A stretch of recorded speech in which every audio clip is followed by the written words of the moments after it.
Hello everyone, welcome back to my YouTube channel. I am Khushi, a fresher at IIT Patna. As you all know, this video is all about inorganic and organic chemistry. So let's get started without any delay.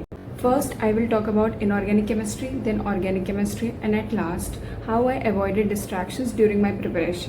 तो inorganic में chapters जैसे chemical bonding, coordination compounds, periodicity and redox, in chapters में आपको 90% notes ही prefer करना है.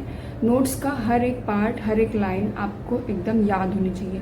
इनके notes बहुत बहुत बहुत इंपॉर्टेंट होते हैं और उसके बाद फिर आपको एनसीईआरटी भी 2 से 3 बार रीड करनी है लाइन बाय लाइन. और ब्लॉक केमिस्ट्री के लिए मैंने क्या किया, एग्ज़ाम से 1.5 महीने पहले एनसीईआरटी रीड करना चालू कर दी. एग्ज़ाम होता है जनवरी एंड में और मैंने दिसंबर 1 से एनसीईआरटी रीड करना चालू किया था और जनवरी 1 को मुझे मेरी सारी एनसीईआरटी याद हो गई थी. कैसे? क्योंकि मैंने रीड करना स्टार्ट किया था, इस माइंड से नहीं कि मुझे याद करना है. मैंने सबसे पहले पी ब्लॉक का नाइट्रोजन फैमिली उठाया और मैं बस उससे रीड करने लगी, लाइन बाय लाइन रीड करने लगी. और एनसीईआरटी की हर एक लाइन इक्वली इंपॉर्टेंट है. तो आप ऐसा मत समझना कि बस जो हाईलाइट कर लिया वही इंपॉर्टेंट है, वही याद करना है. नहीं, बिल्कुल भी नहीं. एनसीईआरटी की हर एक लाइन सेम इक्वली इंपॉर्टेंट है. कब कहाँ से क्वेश्चन आ जाए बिल्कुल अनप्रिडिक्टेबल है. तो आपको एनसीईआरटी की हर एक लाइन, हर एक बॉक्स, हर एक ग्राफ, हर एक डायग्राम, सब कुछ लाइन बाय लाइन याद होना. तो मैंने सबसे पहले उठाया था nitrogen family. Nitrogen family comparatively oxygen family, halogen family और नोबल गैसेस से बड़ा है. तो उसमें 2 से 3 दिन लग सकते हैं उसको कम्प्लीटली अच्छे से रीड करने में.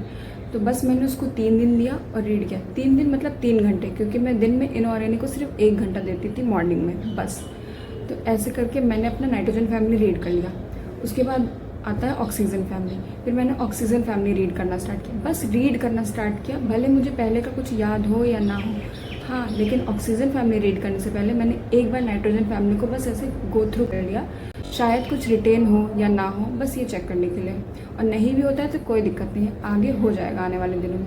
तो ऐसे करके मैंने oxygen family, halogen family, then noble gases सब कंप्लीट कर लिया, सिर्फ रीड करके और अंडरलाइन करके, सारे बॉक्सेस पढ़ के आराम से. वो जो बॉक्स होता है जिसमें रेडियस, मास, एटॉमिक नंबर, आयनाइजेशन एनर्जी, ये सब होता है, वो बहुत इंपॉर्टेंट होता है. उस बॉक्स से डायरेक्टली क्वेश्चन आता है, तो वो बॉक्स तो बार बार रीड करना.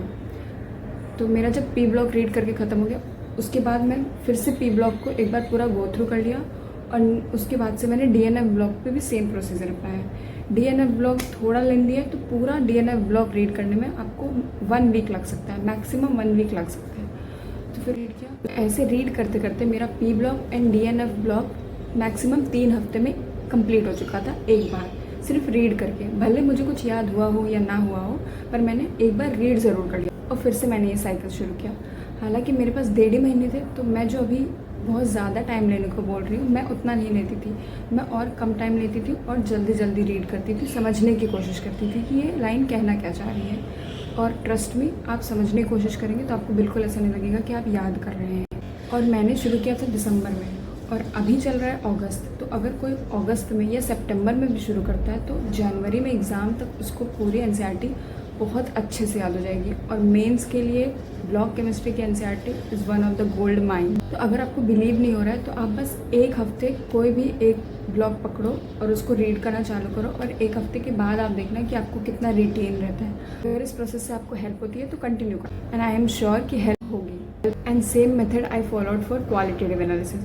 क्वालिटेटिव एनालिसिस में तो टीचर से आपको नोट्स देते हैं कैटायंस और एनायंस की, तो वही आपको बार बार याद करना है. कौन सा कंपाउंड किसके साथ रिएक्ट करके क्या बनाता है, कौन सा कलर देता है, कितने कंपाउंड्स होते हैं जो वाइट कलर देते हैं, तो उसको बार बार रीड करना है. उसके बाद जब आप PYQs लगाओगे ना, तो आपको माइंड में इमेजिन होगा कि हाँ, ये चीज़ मैंने इस पेज पे यहाँ रीड की थी.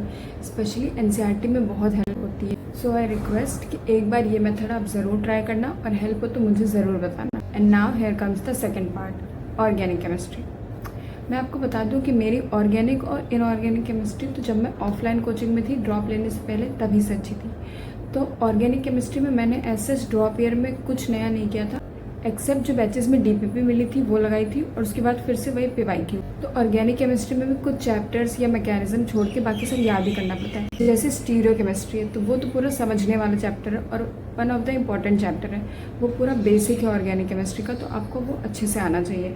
Also GOC1 and GOC2। और ऑर्गेनिक केमिस्ट्री में जो आपके टीचर ने आपके नोट्स में लिखवाया है, आपको लाइन बाय लाइन सब कुछ याद होनी चाहिए। हर एक रिएक्शन, हर एक मैकेनिज्म, सब कुछ, कोई स्पेशल कंपाउंड, कोई एक्सेप्शन, सब कुछ आपको याद होना चाहिए, क्योंकि नोट्स ऑर्गेनिक केमिस्ट्री में बहुत बहुत हेल्प करता है। और उसके बाद आता है शॉर्ट नोट्स। शॉर्ट नोट्स तो लिटरली बहुत हेल्पफुल होता है जब भी कोई मॉक टेस्ट देना हो या एग्ज़ाम देना हो, उससे पहले शॉर्ट नोट सबसे ज़्यादा काम आता है ऑर्गेनिक केमिस्ट्री। मैंने खुद ऑर्गेनिक का प्रॉपर शॉर्ट नोट्स बनाया था, जिसका लिंक कमेंट सेक्शन में है, आप एक बार देख लीजिएगा। NCERT में चैप्टर वाइज दिया होता है, for example halo alkanes, halo arenes, alcohol, phenol, ether, carboxylic acid and derivatives. But मैंने जो बनाया था उसमें सब कुछ एक जगह है, या मुझे जो पढ़ाया गया था वो सब कुछ एक साथ पढ़ाया गया था। जैसे सब्स्टिट्यूशन रिएक्शन एक साथ, न्यूक्लियोफिलिक एडिशन रिएक्शन एक साथ, एलिमिनेशन रिएक्शन एक साथ। तो मेरा जो मैंने हैंड रिटन शॉर्ट नोट्स बनाया था वो ऐसे ही बनाया था कि सब कुछ एक जगह है। जैसे सब्स्टिट्यूशन का कोई रिएजेंट है वो लिख लिया, उसका रिएक्शन लिख लिया और एग्जाम्पल लिख लिया, एंड सो ऑन, ऐसे ही करके बनाया था मैं। और अपने हर मॉक टेस्ट से पहले मैं सिर्फ शॉर्ट नोट से ही ऑर्गेनिक का क्वेश्चन देती थी, और मोस्ट ऑफ द क्वेश्चन मुझसे हो जाता था। मैं लॉन्ग नोट्स तब रिवाइज करना शुरू करती थी जब मेरा मेन एग्जाम आने वाला हो, उससे कुछ दिन पहले मैं लॉन्ग नोट्स स्टार्ट करती थी। वरना उससे पहले जो भी मैं टेस्ट या मॉक टेस्ट देती थी वो शॉर्ट नोट्स से देती थी, क्योंकि मैंने शॉर्ट नोट्स बहुत अच्छे बनाए हुए थे। और शॉर्ट नोट से सिर्फ केमिस्ट्री में ही नहीं, फिजिक्स, मैथ्स, हर सब्जेक्ट में हेल्प होती है। सो आप लोग कमेंट करके बता सकते हैं कि ऑर्गेनिक केमिस्ट्री में स्पेसिफिकली आपको कहाँ पर दिक्कत आ रही है, तो मैं शायद और अच्छे से हेल्प कर सकूँ। And now the third part, how I avoided distractions. Distractions का मेरे ऊपर तो उतना इफेक्ट नहीं पड़ा, क्योंकि मेरे पास ऐसा कोई डिस्ट्रैक्शन था नहीं। जब मैं ऑफलाइन कोचिंग करती थी तो I used to have a keypad phone. हाँ, एक लैपटॉप था, पर उसमें भी मैं बैचेस की वीडियो या फिर यूट्यूब देखती थी, वो भी सिर्फ पढ़ने के लिए। मेरा कोई सोशल मीडिया नहीं था और मुझे कोई इंटरेस्ट भी नहीं था कभी सोशल मीडिया में, तो social media was never my distraction. तो मैं सजेस्ट करना चाहूँगी, अगर किसी का सोशल मीडिया डिस्ट्रैक्शन है तो आप टाइम लिमिट सेट कर दो। दिन का बस 20 minute, only 20 minutes a day. एक बार वो टाइमर ख़त्म हो गया, उसके बाद दोबारा नहीं ऑन करना है। अगर आप डेडिकेटेड है अपने गोल की तरफ तो आप बिल्कुल उस टाइमर को दोबारा ऑन नहीं करेंगे। बट अगर आपने ऑन किया तो आप अपनी सिलेक्शन से बहुत दूर जा चुके होंगे। So please I highly request कि अगर सोशल मीडिया डिस्ट्रैक्शन है तो या तो वो कम्प्लीटली हटा दो या उस पर टाइमर लगा दो, और इतनी हिम्मत रखनी है कि एक बार टाइमर ख़त्म हो जाए तो फिर उसे ऑन नहीं करना है, नेक्स्ट डे का वेट करना है, चाहे कुछ भी हो जाए। सो आई होप मैंने आपके सारे डाउट्स क्लियर किए होंगे। अगर कुछ रह जाता है तो मुझे कमेंट सेक्शन में डाल देना। And also chemistry is one of the game changer subject. मैंने ये खुद एक्सपीरियंस किया है अपने ड्रॉप ईयर में, और आप लोगों ने भी बहुत से लोगों से अब तक सुन चुके होंगे। मैं एक एग्जांपल देती हूँ। जेईई एडवांस 2025 में इनऑर्गेनिक से काफ़ी ज़्यादा सवाल आए थे, और मेरी इनऑर्गेनिक अच्छी थी, तो मैंने इनऑर्गेनिक का एक भी सवाल स्किप नहीं किया था। और जेईई एडवांस तो अनप्रिडिक्टेबल होता ही है।